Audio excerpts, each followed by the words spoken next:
मैं तो अपने बेटे के इस शर्त से तंग आ चुकी थी। मैं जब भी उससे कहती कि मैंने तुम्हारे लिए एक बहुत खूबसूरत लड़की पसंद की है, मेरी बात सुनकर मेरा बेटा कहता, माँ मुझे खूबसूरत लड़की नहीं, एक गूंगी लड़की से शादी करनी है। पहले पहल तो लगा कि शायद मेरा बेटा मेरे साथ मजाक कर रहा है, इसीलिए मैंने उसकी बात पर ज्यादा ध्यान नहीं दिया और लड़कियाँ पसंद करती रही। मैंने एक खूबसूरत सी लड़की पसंद कर ली थी, पर जब मैंने उस लड़की की तस्वीर अपने बेटे को दिखाई तो वो कहने लगा, माँ क्या ये लड़की गूंगी है? मैं उसकी बात सुनकर हंस पड़ी और बोली, नहीं नहीं, लड़की तो बहुत प्यारा बोलती है, इसकी आवाज तो बिल्कुल कोयल जैसी है। मेरा बेटा गुस्से से बोला, माँ अपना और मेरा वक्त मत खराब करिए। जब मैंने कह दिया कि मुझे गूंगी लड़की से शादी करनी है तो आप मेरी बात मान क्यों नहीं लेती? अब मैं चौंक गई थी कि क्या सच में मेरे बेटे की यही मर्जी थी। मैंने कहा, रजत ऐसी भी क्या बात हो गई कि तुम्हें गूंगी लड़की चाहिए? रजत बोला, माँ मैं तो शादी ही नहीं करना चाहता, पर आप इतना जिद कर रही हैं तो मैं मान गया हूँ, पर एक ही शर्त पर कि मैं जब शादी करूँगा तो गूंगी लड़की से ही करूँगा। मैं अजीब सी परेशानी में घिर गई थी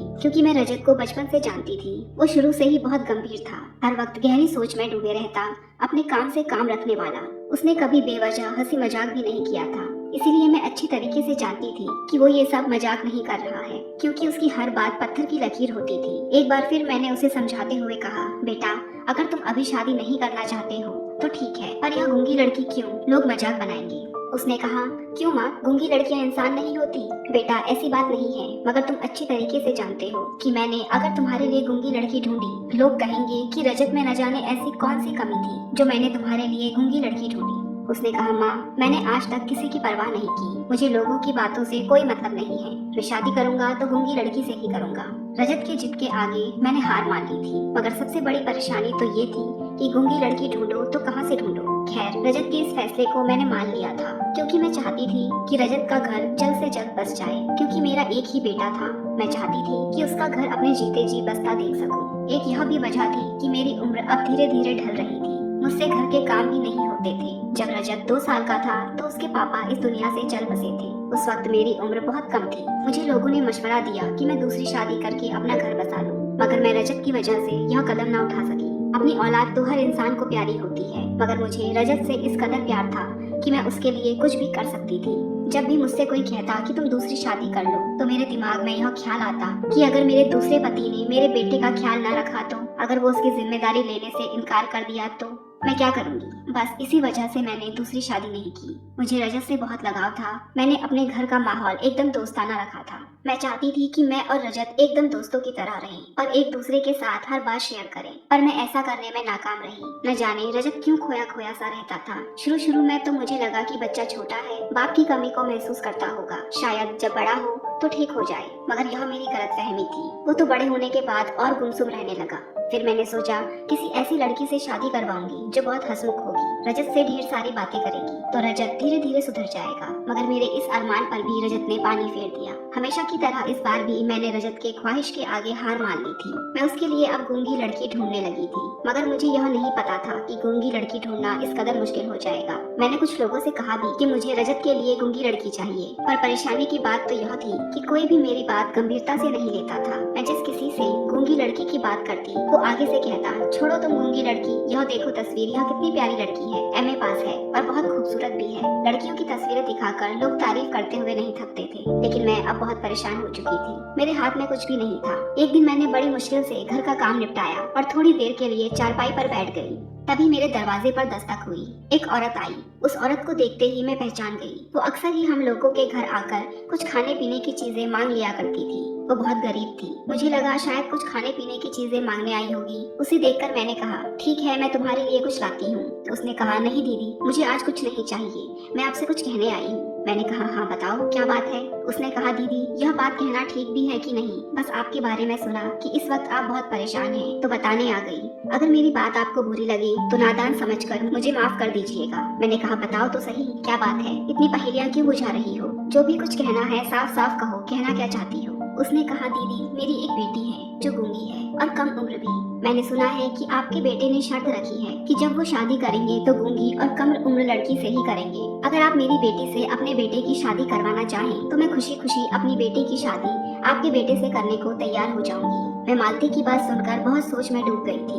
मेरे चेहरे की तासुरात देखकर वह हाथ जोड़ते हुए बोली, दीदी अगर मुझसे कुछ कहने में गलती हो गई हो तो मुझे माफ कर दीजिएगा। इतना कहकर मेरा जवाब सुने बगैर ही वो वहाँ से चली गई। लेकिन मैं सारा दिन मालती ने जो कहा था उसके बारे में सोचती रही। मुझसे तो कोई फैसला नहीं हो पा रहा था, इसीलिए मैंने सोचा कि सारी बात रजत के सामने रख दूंगी। वो जैसा कहेगा वैसा ही करूंगी। शाम के वक्त रजत जब काम से आया तो मैंने कहा, रजत तुमसे कुछ बात करनी थी। उसने कहा, बताओ माँ, क्या कहना है। मैंने कहा, तुम्हें गूंगी और कम उम्र लड़की चाहिए थी ना, मगर ये बताओ कि वो लड़की अमीर होनी चाहिए या गरीब, और पढ़ी लिखी हो या अनपढ़। मेरी बात सुनकर रजत के चेहरे पर मुस्कुराहट छा गई और वो मुस्कुराकर बोला, माँ मुझे सिर्फ गूंगी और कम उम्र लड़की चाहिए, बस मेरी यही डिमांड है। मैंने कहा, रजत वह जो मालती है ना, जो लोगों के घर कभी कभार कुछ खाने पीने की चीजें मांगने आ जाती है, वो तुम्हारे लिए अपनी बेटी का रिश्ता लेकर आई थी, क्योंकि उसकी बेटी गूंगी है। मगर मैंने उसकी बातों का कोई जवाब नहीं दिया और वो चली गई। दरअसल मैं यह सोचकर परेशान हो गई थी कि मैं अपने इकलौते बेटे के लिए एक फकीरनी की बेटी को ब्याह कर कैसे लाऊंगी। मगर फिर सोचा तुमसे मशवरा कर लूंगी, अगर तुम्हें ऐतराज नहीं होगा तो मैं उसे अपनी बहू बना लूंगी। मेरी बात सुनकर रजत झट से बोला, माँ आपको उसी वक्त मालती की बात मान लेनी चाहिए थी और उसे बता देना चाहिए था कि मुझे ये रिश्ता मंजूर है। मैंने कहा, रजत तुम्हें ये फैसला सोच समझ कर करना, बाद में ये ना हो कि तुम मुझसे कहो कि आपने मेरे लिए कैसी लड़की पसंद कर ली है। रजत ने कहा, माँ मुझे इस रिश्ते से कोई ऐतराज नहीं है, इसीलिए मुझे ये रिश्ता मंजूर है। बस मेरी एक ही शर्त है कि लड़की कम उम्र और गूंगी होनी चाहिए। अब चाहे वो किसी फकीरनी की बेटी हो या किसी और की, मुझे फर्क नहीं पड़ता। मुझे जो चाहिए वो मिल रहा है। उसकी बात पर मैंने सिर हिला दिया। रजत उठकर मुंह हाथ धोने चला गया, जबकि मैं रजत के बारे में सोचने लगी थी कि न जाने इस लड़के को क्या हो गया है कि वो एक फकीरनी की बेटी से भी शादी करने को तैयार हो गया था। धीरे धीरे वक्त गुजर रहा था और मैंने महसूस किया कि गुजरते वक्त के साथ रजत की बेचैनी बढ़ती जा रही थी। उसने मुझसे कहा कि मैं जल्द से जल्द उस लड़की के घर जाकर उसका हाथ मांग लूं। अब मैं और इंतजार नहीं कर सकता। रजत की बातों ने मुझे हैरान करके रख दिया था। पहले तो मेरा बेटा शादी करने को तैयार ही नहीं हो रहा था, और अब तैयार हुआ है तो उसने इतनी जल्दी मचा दी कि मुझे खुद समझ में नहीं आ रहा था कि हो क्या रहा है। खैर, एक दो दिन बाद में और रजत मालती के घर गए। मालती हमें देखते ही खुश हो गई और वो समझ गई कि मैं उसकी बेटी का हाथ मांगने आई हूँ। उसने हाथ जोड़ते हुए हमें एक चारपाई पर बिठाया और कुछ देर बाद वो अपनी बेटी सुधा को लेकर आई। मालती की बेटी सुधा इतनी खूबसूरत थी, उसको देखकर जी नहीं भरता था। मालती ने कहा, दीदी यही मेरी बेटी है सुधा। मैंने इशारों इशारों में रजत की तरफ देखा तो रजत ने भी इस शादी के लिए हाँ कर दी। मैंने उसी दिन अपने बेटे के फैसले के आगे हार मानकर बिना कुछ सोचे समझे रजत और सुधा की शादी तय कर दी।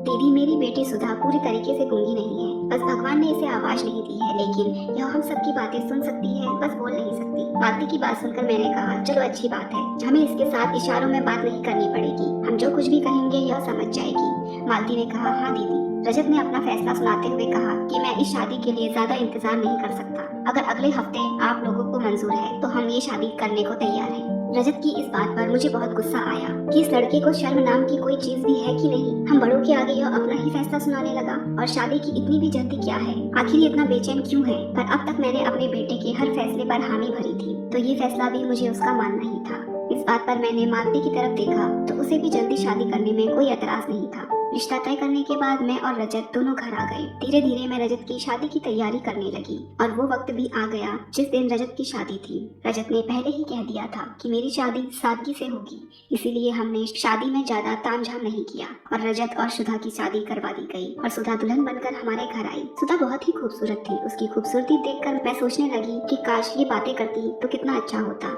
कुछ रस्मों के बाद शाम के वक्त मैं सुधा को रजत के कमरे में छोड़ आई थी और मेरे दिमाग से बहुत बड़ा बोझ उतर गया था। मेरा बेटा शादी कर चुका था। अब मैं अपने आप में बहुत सुकून महसूस कर रही थी।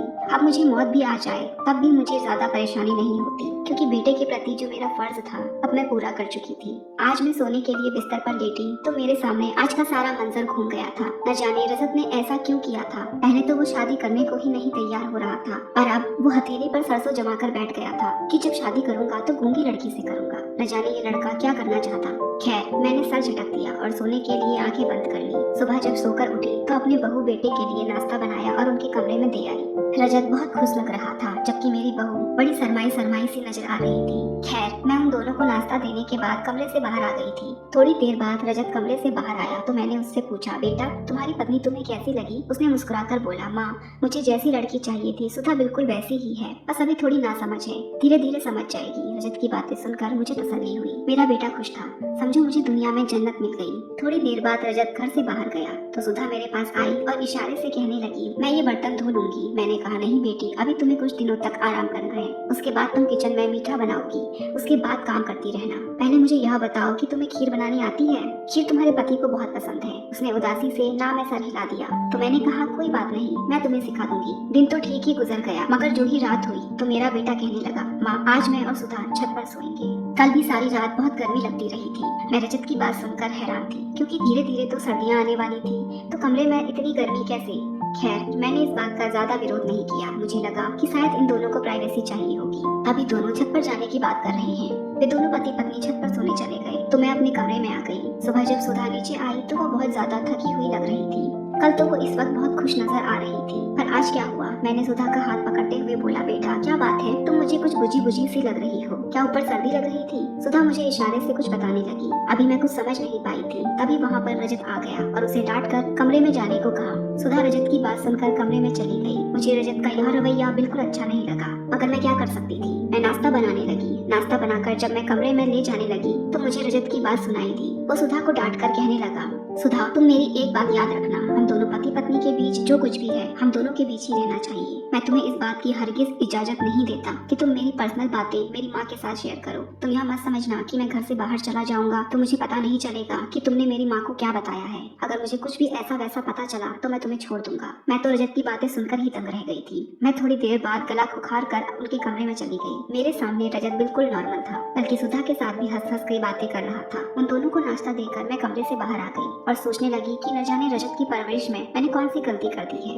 कुछ दिन गुजरे तो सुधा कहने लगी, मैं घर के कामकाज करना चाहती हूँ। मैंने इस बार ज्यादा इनकार नहीं किया और रस्म के मुताबिक उसके हाथ से खीर बनवाई और किचन में काम करने की इजाजत दे दी। एक दिन मैं सुधा के साथ किचन में काम कर रही थी तो मैंने उसके चेहरे को बड़े गौर से देखा।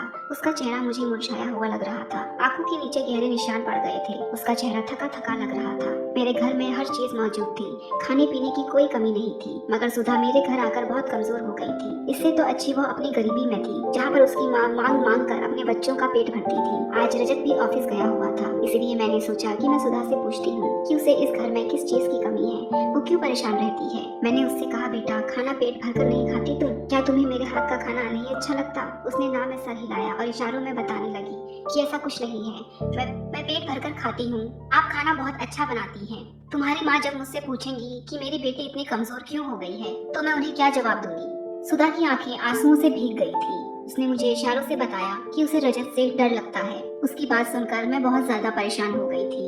मैं बोली, क्यों? रजत से तुम्हें डर क्यों लगता है? उसने तुमसे कुछ कहा है? सुधा एकदम से फूट फूट कर रोने लगी और मेरे सीने से लग गई। उस बच्ची की ये हालत मुझसे देखी नहीं जा रही थी। मैंने कहा, क्या बात है सुधा, मुझे खुलकर बताओ, मैं रजत की खबर लूंगी। उसने मेरे सामने हाथ जोड़ लिया और मुझे समझाने लगी कि आप इस बात का जिक्र रजत से बिल्कुल मत करिएगा, नहीं तो वह मुझ पर गुस्सा करेंगे। मैंने सांत्वना देते हुए उसे समझाया कि तुम बेफिक्र रहो, मैं रजत को कुछ भी नहीं बताऊंगी। पर उसके बाद मैंने सुधा से ज्यादा पूछताछ नहीं की, क्योंकि वह पहले से ही डरी हुई थी। शाम को जब रजत ऑफिस से आया तो मैं इन दोनों को गौर से देखने लगी तो साफ साफ नजर आ रहा था कि इन दोनों के बीच कुछ तो जरूर है। सुधा की हालत देखकर मैंने सोच लिया था, आज मैं इस रात से पर्दा हटाकर रहूंगी। रात हुई तो रजत और सुधा छत पर सोने चले गए थे। उन दोनों के छत पर जाते ही मैं सोचने लगी कि मुझे सब कुछ अपनी आंखों से देखना है कि आखिर माजरा क्या है। मैं धीरे धीरे करके सीढ़ियां चढ़ने लगी, पर छत पर पहुंचते ही सामने का मंजर देख मेरा दिल दहल गया, बल्कि यूं कहीं कि मेरी आंखें शर्म से झुक गई। मेरे छत पर एक बड़ा सा कमरा था। मैं उस कमरे की खिड़की से देखने लगी तो देखा रजत और सुधा उस कमरे में निर्वस्त्र बैठे हुए थे। रजत अपने सामने सुधा को बैठाकर जलती हुई आग में कुछ डालकर मंत्र पढ़ते जा रहा था। उन दोनों को देखकर मुझे सब समझ में आ गया कि माजरा क्या है, क्योंकि यह अंधविश्वास का माजरा था। शायद मेरा बेटा अंधविश्वास में फंस चुका था और मुझे अपनी बहू और बेटे दोनों को बचाना था। पर मैं बूढ़ी औरत क्या कर सकती थी? रजत तो वैसे ही मेरी कोई भी बात सुनने को तैयार नहीं था। मैंने धीरे से पुलिस के पास फोन कर दिया और सारा माजरा समझा दिया। रजत अपने बगल में एक बड़ा सा खंजर रखा हुआ था। उसे देखकर लगता था कि आज वो सुधा की बलि देने वाला है। मैं तो हाथ जोड़कर बस यही दुआ कर रही थी कि पुलिस जल्द से जल्द आ जाए, क्योंकि मेरी इन बूढ़ी हड्डियों में इतनी जान नहीं थी कि मैं रजत को यह सब करने से रोक सकती। कुछ देर के इंतजार के बाद तुरंत पुलिस आ गई तो उन्होंने फोन किया। मैं धीरे से दरवाजा खोली। पुलिस तुरंत छत वाले कमरे के पास पहुंची, पर दरवाजा अंदर से बंद था। रजत अब सुधा की बलि देने ही वाला था। तभी पुलिस ने रजत के सामने गन दिखाते हुए कहा, रजत जल्दी से दरवाजा खोलो, नहीं तो हम तुम्हें जान से मार देंगे। रजत दरवाजा नहीं खोलना चाहता था। उसने कहा, नहीं, मैं ऐसा कुछ नहीं करने वाला, क्योंकि मुझे कुछ नहीं होगा। तुम लोग गोली चलाओ, मुझे कोई फर्क नहीं पड़ेगा। रजत की बातों से हम बहुत हैरान हुए। पुलिस रजत को बातों में उलझाए हुए थी और पुलिस की कुछ टीम उधर दरवाजा खोलने में लगी हुई थी। कुछ ही देर बाद दरवाजा खोलने में हम कामयाब हो गए। पुलिस अंदर गई और रजत को पकड़ ली और मैं अपनी बहू सुधा के पास गई। सबसे पहले मैंने उसे एक बड़ी सी चादर से ढका। सुधा मेरे गले लगकर फूट फूट कर रोने लगी। मैंने अपने बेटे और बहू को इस गुनाह से बचा दिया था। पुलिस ने जब सख्ती से रजत से इस बारे में पूछताछ की तो रजत ने बताया कि काफी दिनों से मेरे बिजनेस में लॉस हो रहा था, इसीलिए मैं बहुत परेशान था, पर मेरे परेशानी का कोई हल नहीं मिल रहा था। एक दिन मेरे एक दोस्त ने मुझे एक बाबा जी के पास जाने को कहा।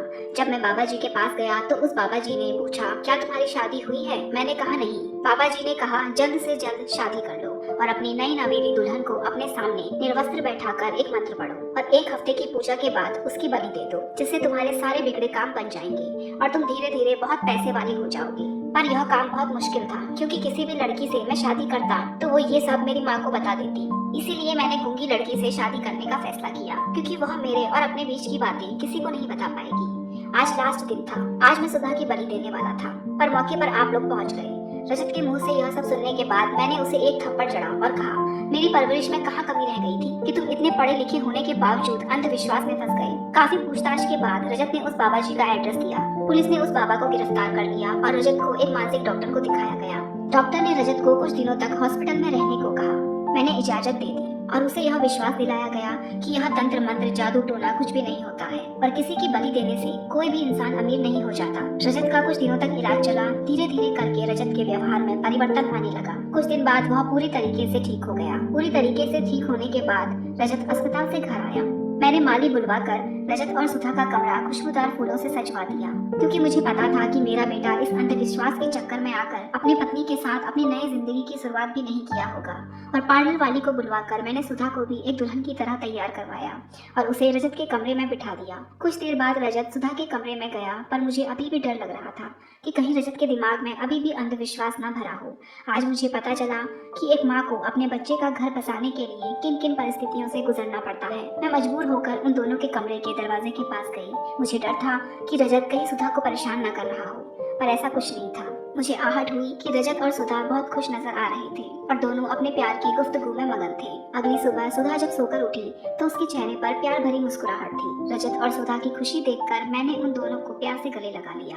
रजत की शादी के बाद मुझे लग रहा था कि मैं अपनी जिम्मेदारियों से मुक्त हो गई, लेकिन ऐसा नहीं है। एक माँ अपने बच्चों की जिम्मेदारियों से तब तक आजाद नहीं होती जब तक उसके बच्चे अपने घर गृहस्थी में पूरी तरह खुश न हो। बेहतरीन कहानियों के लिए जुड़े रहिए मेरे साथ।